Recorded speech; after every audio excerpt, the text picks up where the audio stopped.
They always said I was too quiet to lead, not assertive enough, not loud enough, not enough, period. I heard it in meetings, in interviews, in performance reviews. I never argued, I just smiled, took notes, and went back to work. I spent 16 years at Wilthorne Strategic Advisors, started as a data analyst. My degree was from a state school, no Ivy League pedigree, no rich uncle on the board, just a decent GPA, a willingness to grind, and an instinct for reading rooms that people constantly underestimated. The office was cold that Tuesday morning in March. It always was. My corner of the 27th floor was directly under a vent. They never fixed. I brought my own space heater years ago. HR said it was against policy. I kept it anyway. A quiet rebellion, like the others I'd done over the years. I watched Clara Novak sweep past my office with her usual high-heeled confidence, coat swinging like a cape. She'd been promoted to managing partner last fall.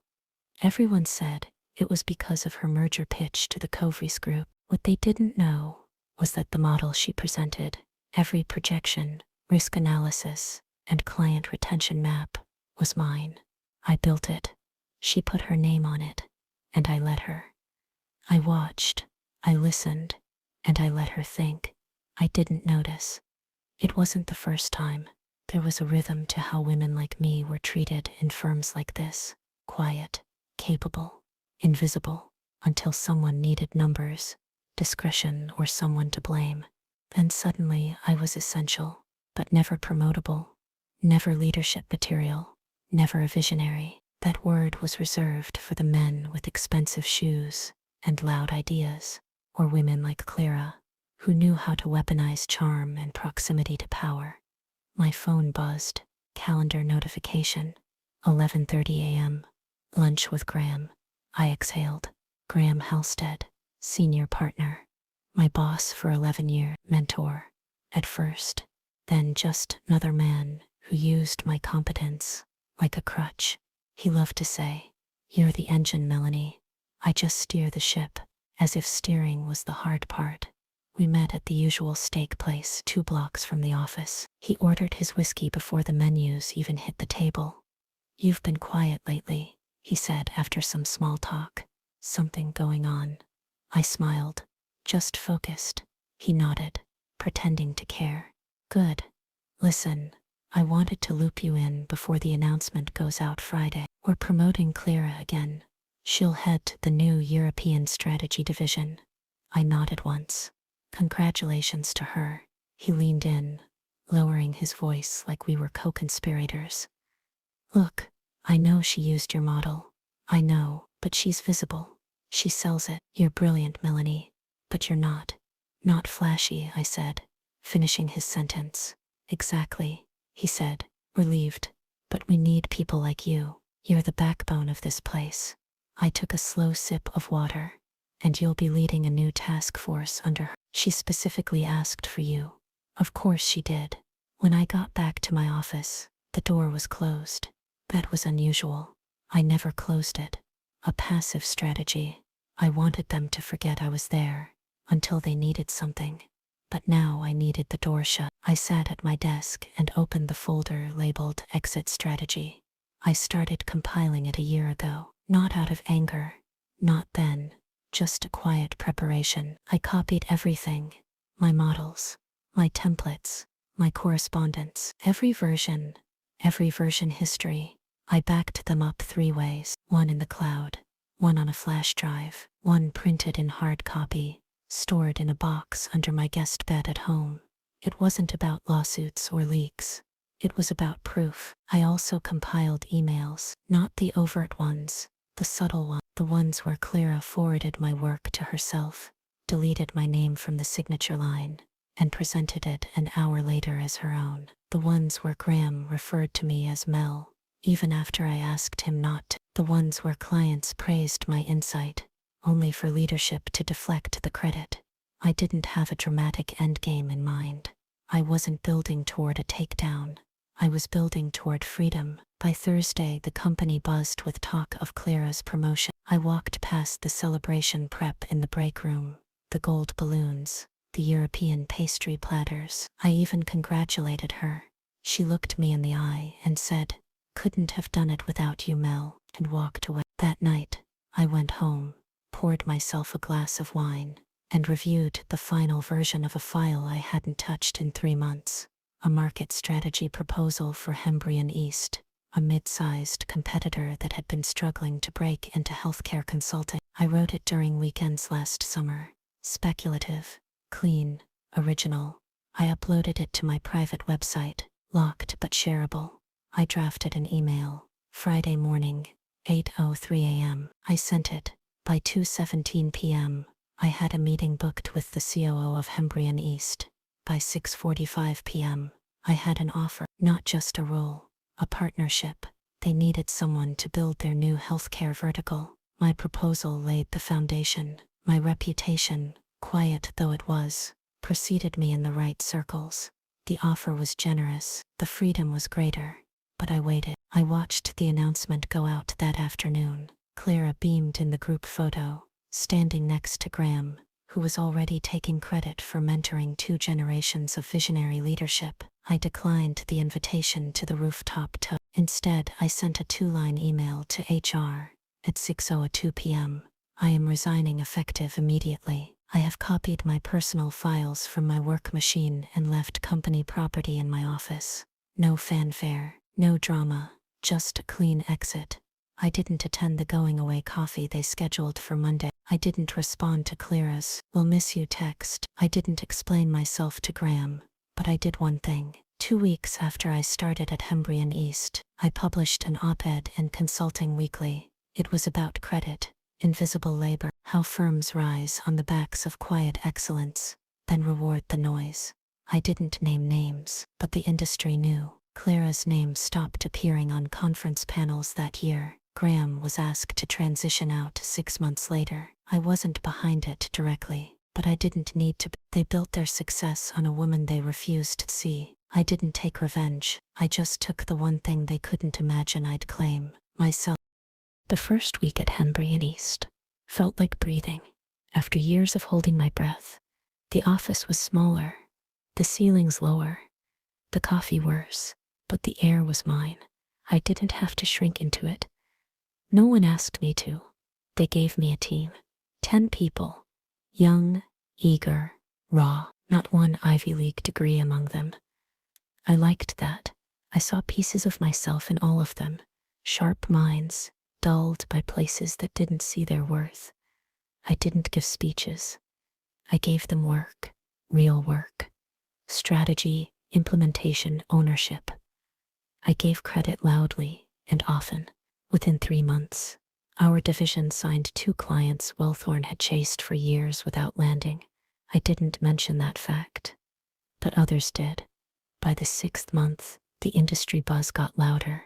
Whispers in networking events, LinkedIn reposts, polite but pointed articles in the consulting circles. One was titled "The Power of the Quiet Pivot."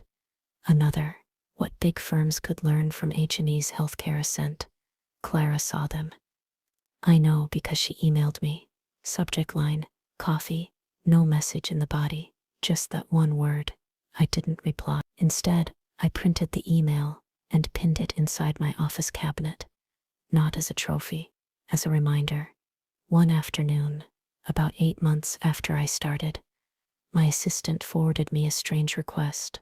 An internal contact at Wellthorne, someone I barely remembered. Tasha, I think, wanted to connect. I asked why. She said, "Clara's been asking around about how you built your division so fast." My assistant said, "Wants to know if you'd consider consulting." I laughed. Then I asked her to decline, politely, professionally, no explanation necessary. I didn't owe them any more stories, but the real revenge came in quieter forms. I started mentoring a woman named Lynn, late 30s, former nurse turned operations consultant, brilliant, overlooked, reminded me of myself. One day she said, "I always thought you had to be loud to get here." "You don't," I said. "You just have to be heard." She became my deputy within 6 months. Clients loved her. She'll probably outrank me in 2 years. That's the point. Wilthorne reached out again the following quarter, this time through someone on their executive search team. We're exploring new leadership to modernize our healthcare vertical, they wrote. Would you be open to a conversation? I considered writing back. You already had your chance, but I didn't. I simply forwarded the email to my contact at Consulting Weekly. They published another op-ed 2 weeks later. This one wasn't mine. It was Lynn's. She called it Structures Built on Silence. It went viral. People began quoting it in town halls. HR departments ordered framed copies. Clara's name stopped trending. She was reassigned internally. Some new special project. Without a title. Graham's name had already faded. Still, I never spoke against them. I never published the emails. I never posted the folder. Why would I? They were already ghosts. One night, I stayed late at the office. The team was gone. The floor was quiet. I poured myself a glass of the cheap red wine I kept in the break room fridge. I walked the halls. It hit me how different this place was. Not because of the budget or the lighting or the clients, because I had made it different, and not just for myself. They used to say I was too quiet to lead. Now they were calling my silence strategy. Funny how that works. My phone buzzed once on the counter. A message from a number I didn't recognize. Congrats on everything. I see your name everywhere. You proved us wrong. See, I didn't delete it. I didn't respond either. I just turned off the light, finished my wine, and went home. I had a team to build in the morning. Linda's op-ed kept making the rounds. My inbox filled with messages from women I'd never met, some in their 50s, some just starting out. A few had already left firms like Wilthorne. Others were still inside, trying to breathe. One line kept repeating across their notes. I thought I was the only one. I responded to every message, not with long essays, just you're not. And when they asked for advice, I kept it simple.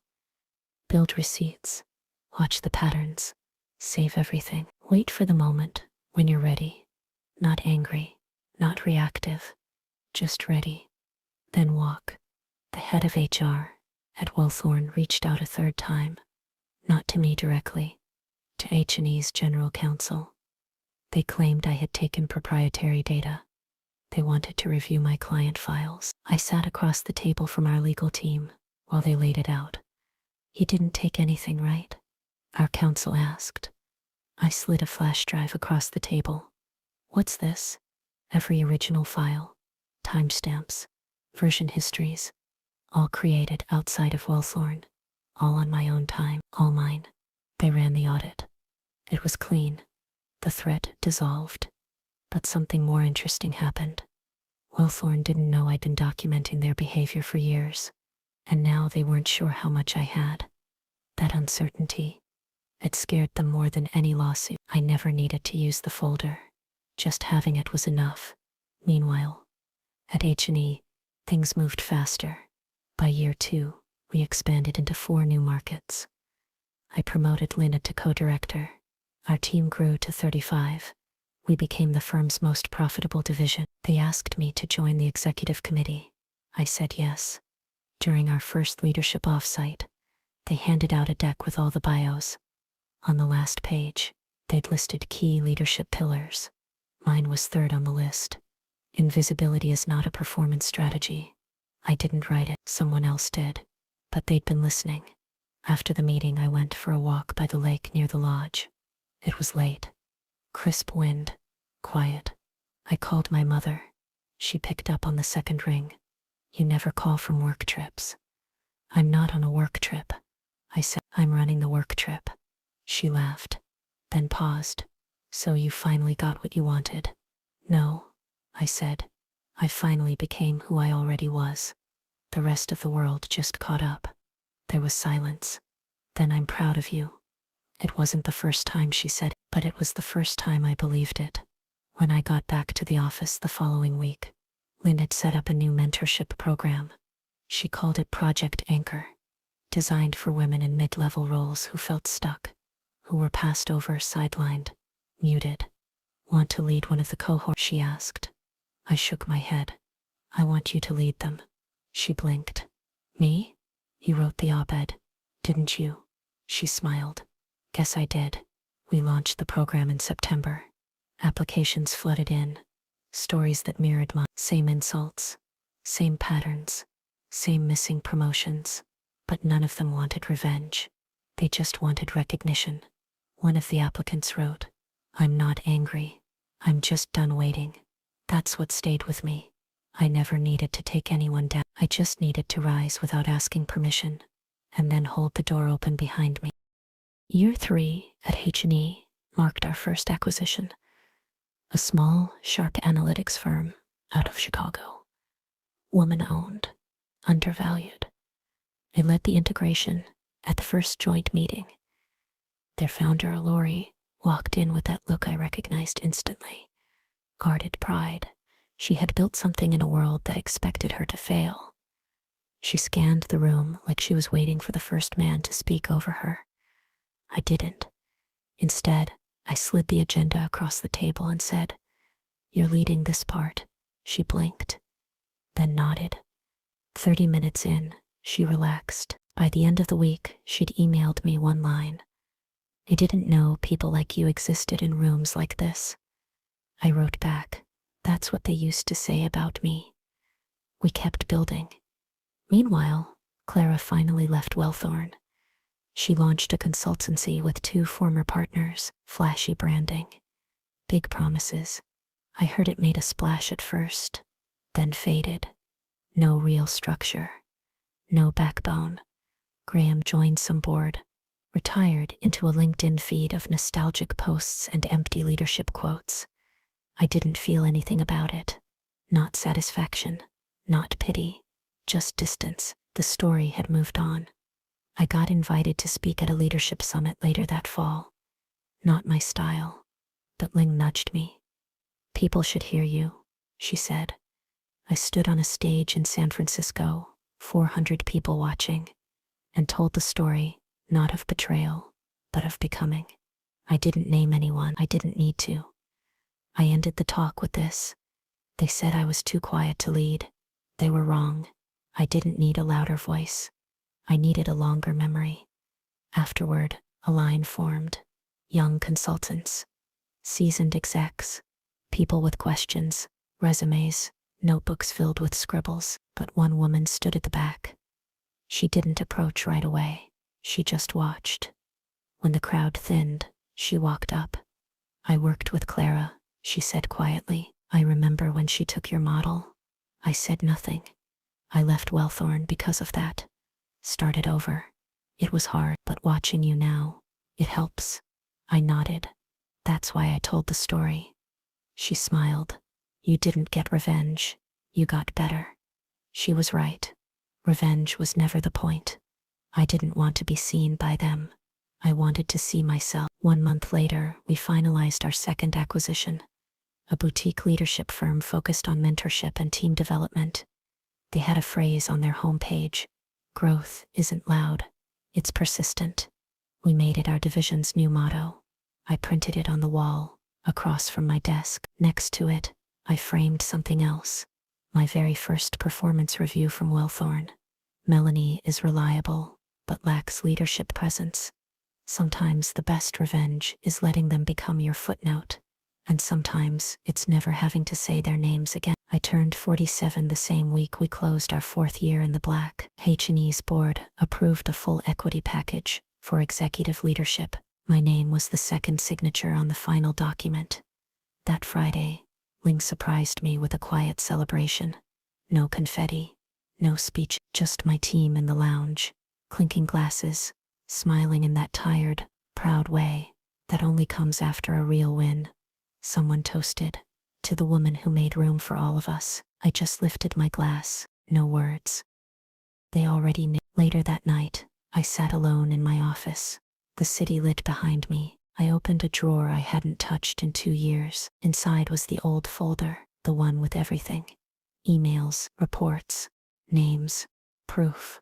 I flipped through it slowly, letting each page remind me who I used to be. Not to linger there, but to honor her. That version of me, who worked late, got passed over, held her tongue. She wasn't weak. She was building.